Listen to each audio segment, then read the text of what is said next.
માળિયા હાટીના તાલુકા ભારતીય કિસાન સંઘ દ્વારા આવેદનપત્ર આપવામાં આવ્યું।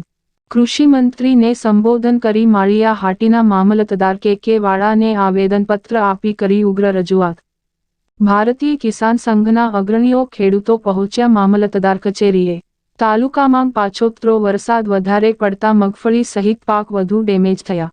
સરકાર દ્વારા ટેકાના ભાવે મગફળીની ખરીદી થતા જેમાં ડેમેજ મગફળી માટે હળવો નિયમ જાહેર કરે તેવી ખેડૂતોની માંગ। ખાસ કરીને આ વિસ્તારમાં યુરિયા ખાતરની અછત હોવાથી તાલુકાના જગતના તાત હેરાન પરેશાન છે। યોગ્ય કરવા રજૂઆત। સરકાર આ વિસ્તારમાં વહેલી તકે ખાતરની ફાળવણી કરે તેવી માંગ। રિપોર્ટ પ્રતાપ સિસોદિયા।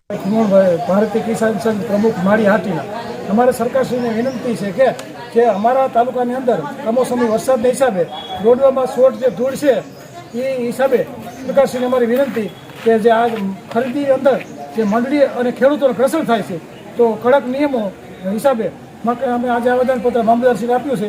કૃષિ મંત્રીશ્રીને મામલતદાર દ્વારા આવેદન